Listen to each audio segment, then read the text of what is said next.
नमस्कार। पॉलिटिक्स में आप सबों का स्वागत। और आज हम पॉलिटिक्स में बात नीतीश की पॉलिटिक्स की कर रहे हैं, जिसकी चर्चा हम लगातार कर रहे थे और कह रहे थे कि बिहार में सुनामी है।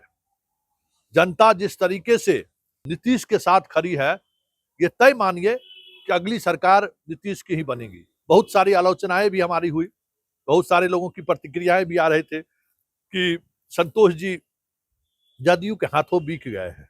संतोष जी को लगता है बहुत पैसा मिला है। बहुत सारी राजद समर्थकों के द्वारा हमें गालियां भी दी गई कि भाई संतोष जी जो है सो मिजाज बदल गया, फिर से सामंती हो गए। सवाल सामंती होने का नहीं था, सवाल बिकने का नहीं था। जो बूथ मतदान केंद्रों पर और जमीन पर जो चीजें दिख रही थी, हमारा धर्म था कि वो आप तक पहुंचाए। वो ठीक है, आपके लिए असहज हो बातें, आपको लग रहा होगा कि संतोष जी जो है ये क्या कह रहे हैं।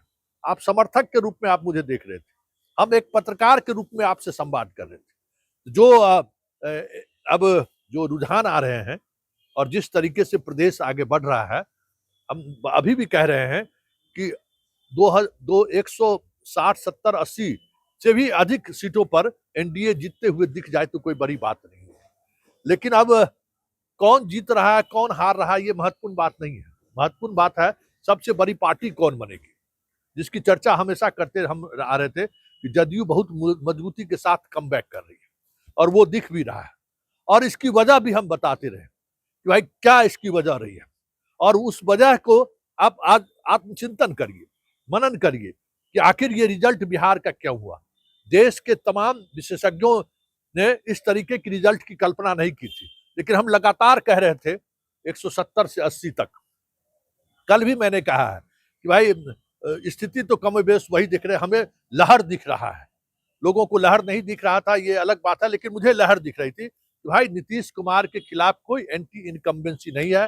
जबकि नीतीश कुमार को लोगों से जो हमारी बातचीत हो रही थी, वो सीधे तौर पर कहते थे कि नीतीश कुमार को बिहार की राजनीति से एक शानदार विदाई हम लोग देना चाहते हैं।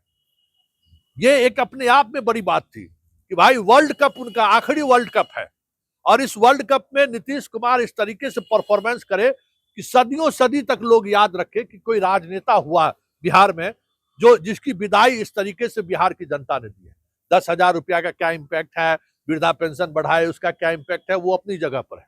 क्योंकि महिलाओं के लिए सिर्फ ये 10,000 और वृद्धा पेंशन ही नहीं है। 2005 से उन्होंने जो जिस तरीके की राजनीति की, जिस तरीके से उन्होंने विकास मॉडल तैयार किया, उसी का इम्पैक्ट पड़ा।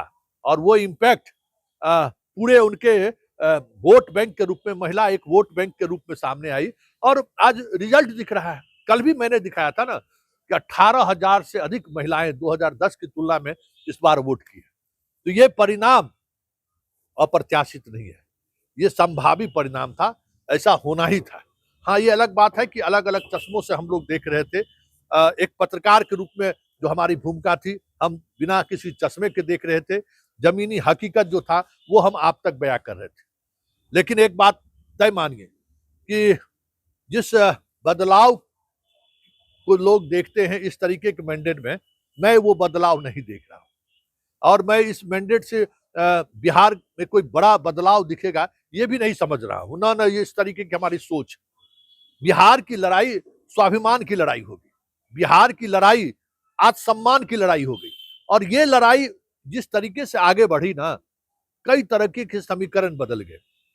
हमें तो जहानाबाद या अन्य कंस्टिट्यूंसी में जो बातचीत सामने आ रही थी, उस बातचीत में यहां तक बातचीत का सार सामने आया कि मुसलमान भी दूसरे फेज में बीजेपी को के सामने नीतीश मजबूती के साथ डटे रहे, इसलिए मुसलमान का भी बहुत सारा वोट जदयू की तरफ ट्रांसफर हुआ है।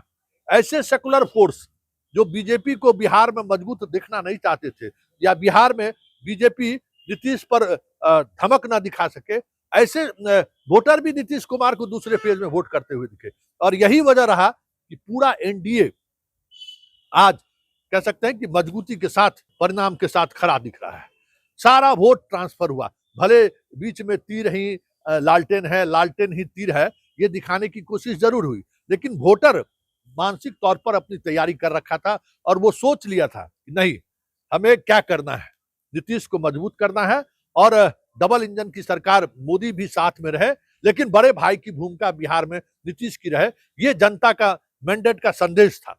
सीटों को लेकर 2, 4, 5 सीट ऊपर नीचे जो भी हो जाए, लेकिन मैंडेट यही है कि एक 40-44 वाली पार्टी को अगर 70 प्लस या 80 प्लस सीटें जनता दे रही है 101 में, तो आप उसको चीजों को समझ सकते हैं। नीतीश कुमार के पास सिर्फ उनका विश्वास, भरोसा और काम करने की का जो गवर्नेंस है, उसके अलावा उनके पास क्या है? बीजेपी ने तो पूरी ताकत लगाई। नीतीश कुमार के पास खुद एक स्टार प्रचारक नीतीश खुद रहे और बाकी चीजें आप देख रहे हैं। तो ये तय मानिए कि ये जो मैंडेट है, ये मैंडेट नीतीश कुमार के को लेकर पूरा ये मैंडेट है। हम नीतीश कुमार को एक मजबूत मुख्यमंत्री के रूप में देखना चाहते हैं। नीतीश कुमार फिर से वो नीतीश कुमार बनकर उभरे, ये हम देखना चाहते हैं। ये इस तरीके की सोच के साथ नीतीश कुमार को बिहार की जनता ने मजबूती प्रदान किया है और हमें लगता है कि इस परिणाम का देश की राजनीति में आने वाले समय में एक बड़ा प्रभाव पड़ेगा और विपक्ष नए सिरे से चीजों को उन्हें देखने की जरूरत है। वोट चोर एक आंदोलन था, उस आंदोलन का लाभ भले सीट में परिणत होता हुआ नहीं दिख रहा होगा कांग्रेस को, लेकिन कांग्रेस ने नए लोगों के बीच अपनी जगह जरूर बनाई है और हम कह सकते हैं कि तेजस्वी ने तो मुख्यमंत्री के रूप में लड़ाई लड़ी ही नहीं। वो तो सिर्फ ये देख रहे थे कि हम लड़ाई किसी तरीके से 14 तारीख को रिजल्ट निकल जाए, जो हमें करना है, जो संग्रह करना है वो हम संग्रह कर लिए, अब चले, अब मस्ती करेंगे फिर 5 वर्ष। उन्हें कहीं भी सीरियस नहीं दिखे राजनीति में, कहीं से भी वो ये नहीं दिखे कि हम लड़ाई लड़ रहे हैं। नॉन सीरियस की तरह टिकट वितरण में 20 दिनों तक बाहर रह गए, कोई मतलब नहीं रहा। कोई कह सकते हैं कि कमिटमेंट नहीं दिखा। हर सीट की मॉनिटरिंग कैसे हो, इसको लेकर उन्होंने कोई पहल नहीं की। और सबसे बड़ी बात है कि आप लीडर हैं, मुख्यमंत्री का चेहरा आपने घोषित करवा लिया, लेकिन लीडर की जो क्वालिटी होती है, लीडर को जिस तरीके से आगे बढ़ने की जरूरत होती है, कहीं नहीं दिखाई दिया। फ्रेंडली फाइट में आप शामिल हो गए, उसको आपने सॉर्ट आउट करने की जरूरत नहीं और उसका नुकसान सभी पार्टी को हुआ। तो महागठबंधन जिस तरीके से समन्वय नहीं बना सका, उसका नुकसान तो हुआ ही हुआ। साथ ही नीतीश कुमार को बिहार की जनता एक शानदार विदाई देना चाहती है और उसी विदाई का ये आप देख रहे हैं मैंडेट, और ये मैंडेट संदेश पूरे देश को है कि बिहार अपने मिजाज पर आज भी उसी तरीके से मजबूती से खड़ा दिख रहा है।